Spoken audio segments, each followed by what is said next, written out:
Olá, caríssimos, sejam bem-vindos a mais um áudio desta segunda-feira, dia 23 de dezembro de 2019, já na quarta semana do Advento, às vésperas do Natal, né? Lembrando que o evangelho de ontem foi Mateus 1, versículos 18 a 24, que fala sobre a decisão de São José, né, a formação da Sagrada Família, que não foi de uma forma conforme a moral humana, conforme as leis dos homens, mas foi pela vontade de Deus.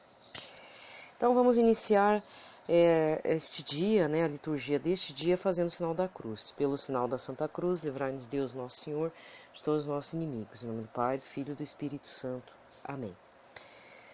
A primeira leitura desta segunda-feira está na profecia de Malaquias, capítulo 3, versículos de 1 a 4 e versículos 23 a 24. Assim fala o Senhor Deus: Eis que envio meu anjo, ele há de preparar o caminho para mim, logo chegará ao seu templo dominador, que tentais encontrar, e o anjo da aliança que desejais. Ei-lo que vem, diz o Senhor dos Exércitos, e quem poderá fazer-lhe frente no dia de sua chegada? E quem poderá resistir-lhe quando ele aparecer? Ele é como o fogo da forja e com a barrela dos lavadeiros, e estará postos com que para fazer derreter e purificar a prata. Assim ele purificará os filhos de Levi e os refinará como ouro e como prata, e eles poderão assim fazer oferendas justas ao Senhor. Será então aceitável ao Senhor a oblação de Judá e de Jerusalém, como nos primeiros tempos e nos anos antigos. Eis que eu vos enviarei o profeta Elias, antes que venha o dia do Senhor, dia grande e terrível. O coração dos pais há de voltar-se para os filhos, e o coração dos filhos para seus pais, para que eu não intervenha, ferindo de maldição a vossa terra. Palavra do Senhor. O responsório de hoje está no Salmo 24, com o refrão: Levantai vossa cabeça e olhai, pois a vossa redenção se aproxima. Levantai vossa cabeça e olhai, pois a vossa redenção se aproxima. Mostrai-me, ó Senhor, nossos caminhos e fazei-me conhecer a vossa estrada. Vossa verdade me oriente e me conduza, porque sois o Deus da minha salvação. Levantai vossa cabeça e olhai, pois a vossa redenção se aproxima. O Senhor é piedade e retidão e reconduz ao bom caminho os pecadores. Ele dirige os humildes na justiça e aos pobres ele ensina o seu caminho. Levantai vossa cabeça e olhai, pois a vossa redenção se aproxima. Verdade e amor são os caminhos do Senhor para quem guarda a sua aliança e seus preceitos. O Senhor se torna íntimo aos que o temem e lhes dá a conhecer sua aliança. Levantai vossa cabeça e olhai, pois a vossa redenção se aproxima. Levantai vossa cabeça e olhai, pois a vossa redenção se aproxima. A aclamação. Aleluia, aleluia, aleluia. Aleluia, aleluia, aleluia. Ó Rei, Senhor das nações, e pedra angular da igreja, vinde salvar a mulher e o homem que um dia formastes do barro. Aleluia, aleluia, aleluia. Aleluia, aleluia, aleluia. O evangelho de hoje está em Lucas 1, versículos 57 a 66. Completou-se o tempo da gravidez de Isabel e ela deu à luz a um filho. Os vizinhos e parentes ouviram dizer como o Senhor tinha sido misericordioso para com Isabel e alegraram-se com ela. No 8º dia foram circuncidar o menino e queriam dar-lhe o nome de seu pai, Zacarias. A mãe, porém, disse: Não. Ele vai chamar-se João. Os outros disseram: Não existe nenhum parente teu com este nome. Então fizeram sinais ao pai, perguntando como ele queria que o menino se chamasse. Zacarias pediu uma tabuinha e escreveu: João é o seu nome. No mesmo instante a boca de Zacarias se abriu, sua língua se soltou e ele começou a louvar a Deus. Todos os vizinhos ficaram com medo e a notícia espalhou-se por toda a região montanhosa da Judéia. E todos os que ouviam a notícia ficavam pensando: o que virá a ser este menino? De fato, a mão do Senhor estava com ele. Palavra da salvação.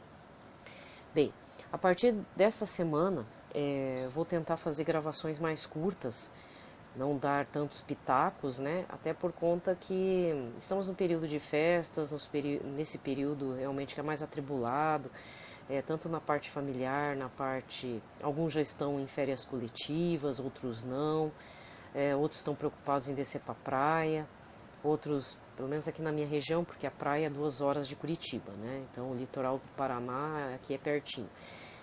tem gente querendo voltar para o interior. Então, para não tomar muito tempo de vocês, vou fazer algo curto, né? Até porque talvez seja um mês, talvez sejam as 2 semanas um pouco indigestas, em todos os sentidos da palavra. Não sei para vocês, talvez não, talvez sim. Então, para evitar de ficar colocando muitas informações, vou falar pouco. Vou fazer apenas um apontamento relacionado ao evangelho de hoje, em contraponto com o evangelho de domingo. No evangelho desta segunda-feira, então, nós vimos que Zacarias ainda estava mudo, mas o menino nasceu, o menino que o arcanjo Gabriel havia informado a Zacarias lá no templo, porque era vontade de Deus. E aqui vem 2 coisas importantes que têm a ver com o evangelho de ontem. Que o Senhor Todo-Poderoso tem a sua vontade soberana sobre as nossas vidas. E muitas vezes a vontade do Senhor extrapola as convenções sociais, muitas vezes morais, preconceitos. Ele bate de frente com os nossos próprios preconceitos, familiares ou não. Porque se você parar para pensar, caro irmão, cara irmã, ontem no Evangelho, José queria dispensar Maria em segredo, porque naquela época, se viesse à tona a gravidez dela de fato, ela teria que ser apedrejada segundo a lei. Porque, querendo ou não, por mais que Maria falasse para José que ela não teve relação nenhuma com nenhum homem, ela estava grávida. Então, aos olhos humanos, ela cometeu um adultério. E aquele filho não era de José. José sabia que não tinha feito nada. E para evitar problemas, José pensou em várias maneiras de dispensá-la em segredo. Mas aí o anjo do Senhor vem num sonho e dá a ordem que é a vontade de Deus.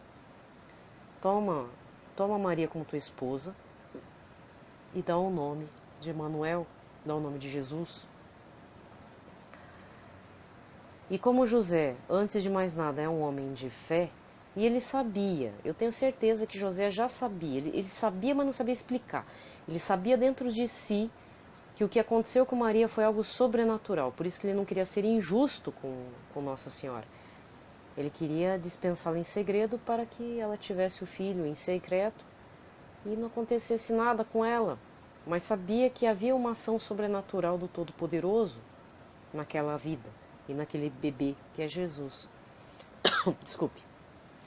E aqui acontece uma situação um pouco diferente também, que extrapola a convenção familiar, social e moral. Ao dar um nome ao menino, que deveria se chamar João, porque assim foi determinado pelo Todo-Poderoso, porque o arcanjo Gabriel havia informado previamente a ambos, os parentes ficam perplexos, assim, mas não há nenhum parente seu, seja do parte do marido, seja da sua parte, Isabel, que se chame João, porque muito provavelmente a questão do nome havia esse vínculo de perpetuação também familiarmente falando, ou seja, Zacarias deveria ser perpetuado naquela linhagem, né? Só que não, há uma quebra aí. Por quê? Porque é a vontade de Deus Todo-Poderoso, a vontade de Deus é soberana. Ele quebra mesmo as convenções humanas, seja elas quais forem. Para finalizar a reflexão, caríssimos, se algo está acontecendo em sua vida, em nossas vidas, e que fogem do padrão do moral, do racional, até batendo de frente com nossos preconceitos, alguma coisa que de fato está acontecendo, vamos nos colocar diante de Deus e perguntar: Senhor, isso é sua vontade? Ou o Senhor permitiu que tal tragédia ou tal coisa acontecesse? Porque existe, claro, existem as 2 faces da moeda, né? Muitas vezes pode ser a vontade de Deus, outras coisas pode ser que não, pode ser uma permissão de Deus que tal coisa acontecesse para realmente mexer com as estruturas, seja da família, nossas estruturas próprias, quebra de conceitos próprios. Uma pessoa autocentrada precisa ser quebrada em suas estruturas para poder ver a sobrenaturalidade de Deus muitas vezes. Falo por mim. Mas isso é uma experiência que cada um tem que passar. Então, o que estamos vivendo e que pode ser realmente a vontade de Deus, aquilo que a gente vê como obstáculo, pode ser algo que não é para você avançar em tal local. Deus está dizendo, eu preciso de você aqui, nessa situação, nessa casa, nessa família. Né? Para finalizar, né, vai ficar um pouquinho longo, mas eu havia prometido que não ia me alongar. Aconteceu uma situação que eu comecei a meditar bastante, porque vivemos um tempo em que se fala muito, né, da questão do empoderamento feminino. Em parte, sim, é preciso que as mulheres também tomem a frente, tenham voz. Contudo, é preciso nós, irmãs, né, queridas irmãs, principalmente nós, que somos a parte mais frágil da situação, da sociedade também, recebemos salários menores, muitas vezes vivemos relacionamentos abusivos de vários fatores, seja por parte dos pais, familiares, maridos, etc. Nos perguntar se de repente a gente não está querendo fazer muita coisa, trazendo muitas coisas para as nossas vidas, e no final a gente não vai dar conta da coisa e depois a gente realmente entra numa estafa. Uma estafa emocional, psicológica, né? Porque as mulheres têm realmente uma capacidade, todas nós temos, uma capacidade de fazer muitas coisas ao mesmo tempo e pensar muitas coisas enquanto estamos fazendo outras. Isso é uma habilidade natural da mulher. Algumas mais avançadas, outras não, mas a gente consegue lidar assim, a gente não é desfocada, mas se a gente começa a entrar numa estafa emocional e psicológica muito grande, sim, isso acaba dando um desfocamento muito grande naquilo que a gente pretendia fazer. O que eu falo? Eu digo que muitas vezes, na verdade, é um trabalho, né? A própria moção do Espírito Santo que vem mostrando para que trabalhar tanto se eu tenho uma casa para cuidar, eu tenho um marido para cuidar, se eu tenho filhos para cuidar. E eu preciso ter ainda um trabalho externo. Por que eu preciso terceirizar a educação numa creche? Não estou dizendo que está errado ou não, é necessário colocar os pingos nos is. É necessário honrar pai e mãe, é necessário honrar a família. Né? Se você é casada, por que você casou com essa pessoa e qual que é o objetivo de vocês? O casamento cristão católico é visando filhos também, para gerar frutos e novos cristãos, novas sementes. É uma forma de evangelizar. Às vezes a gente não consegue evangelizar externamente com os nossos familiares mais próximos e nem com a sociedade, nem na nossa pastoral.